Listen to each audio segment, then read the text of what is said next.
ఒకరు వేసిన బాటలో 10 మంది నడుస్తారు. అడుగు పడ్డప్పుడల్లా ఆ ఒక్కడినే తలుచుకుంటారు. అప్పుడు జాతీయ అవార్డు, ఇప్పుడు తెలంగాణ రాష్ట్ర ప్రభుత్వ గద్దర్ అవార్డు. మళ్ళీ అదే హిస్టరీ రిపీట్ అయింది. గద్దర్ అవార్డు అనేది ఆటుపోట్ల ప్రయాణంలోంచి పుట్టుకొచ్చింది. మబ్బు పడితే చంద్రుడు లేనట్ట, చేతులు అడ్డు పెడితే సూర్యుడు రానట్ట. అపవాదులు, అపోహలు ఎన్ని చుట్టుముట్టినా లక్ష్య పెట్టలేదు. అల్లు అర్జున్ బయటకొస్తే జనాలు ఈలలు వేసి గోల చేస్తారు. అతని టాలెంట్ మాత్రం సైలెంట్ బ్లాస్ట్ అవుతుంది. గద్దర్ అవార్డు రూపంలో తనని వెతుక్కుంటూ వస్తోంది. ప్రయాణం మాత్రమే చేసేవాడు గమ్యం తెలుసుకుంటాడు. అప్పుడు దానికోసం ఎదురు చూపులుండవు. మైలురాళ్ళు మన దగ్గరకు రావు. నడుచుకుంటూ వెళితే అవే వెనక్కి వెళ్ళిపోతాయి. అర్జున్ అలాంటి ప్రయాణికుడు. అలుపెరగని స్వాప్నికుడు.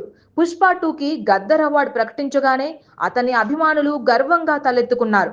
గద్దర్ అవార్డు అందుకోబోతున్న మొదటి హీరో చీకట్లు కమ్మినా చివరికి వెలుగు వచ్చి తీరుతుంది అనటానికి ఇదే నిదర్శనం. అతని అసాధారణ ప్రతిభకి ఇదొక ఉదాహరణ. ఆ అవార్డు అందుకునే తరుణం కోసం అశేష అభిమానగణం ఎదురు చూస్తోంది. ఆ క్షణాల్లో ఐకాన్ స్టార్ కళ్ళల్లో కనిపించే ఒక్క మెరుపు కోసం పరితపిస్తోంది. తెలుగు నటులకి జాతీయ అవార్డు ఓ కలలాగే మిగిలిపోయింది. 69 ఏళ్ల ఆ సుదీర్ఘ కలని నిజం చేసిన నటుడు అల్లు అర్జున్. తెలుగు జాతి గౌరవాన్ని జాతీయ స్థాయిలో నిలపాలని పట్టుపట్టి మరీ కొట్టాడు. చెప్పి మరీ కొట్టాడు. తగ్గేదేలే అన్న డైలాగ్ పుష్పరాజ్ పాత్రకి మాత్రమే పరిమితం కాదు. ఆయన వ్యక్తిత్వం కూడా అదే. జాతీయ అవార్డు రాలేదని బాధపడుతూ కూర్చోలేదు. బెంగపడుతూ బేలముఖం పెట్టలేదు. అందరి ఆశల్ని ఒక్కడే మోసాడు. ఎంతో మంది ఎదురు చూపులని ఒక్కడే చూశాడు. సమూహ ప్రవాహమై పైకి లేచాడు. జాతీయ అవార్డుని జాతికి అంకితం చేశాడు.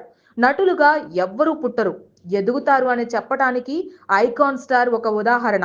తన కోసం తాను శ్రమిస్తే శ్రామికుడు, జాతి కోసం నటిస్తే అతనే నిజమైన ప్రేమికుడు.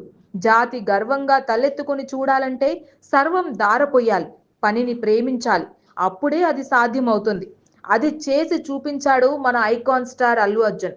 తొలిదారి వెయ్యాలంటే ఎంత కష్టపడాలి, తొలి అడుగు పడాలంటే ఎంత పరితపించాలి, అందని ఆకాశాన్ని కిందికి దించాలంటే ఎంత బలంగా నిలబడాలి, కనిపించని స్వర్గాన్ని చేతిలోకి తీసుకోవాలంటే ఎన్ని అవరోధాలతో తలపడాలి. అల్లు అర్జున్ అదే చేశాడు. చరిత్రను సృష్టించాడు.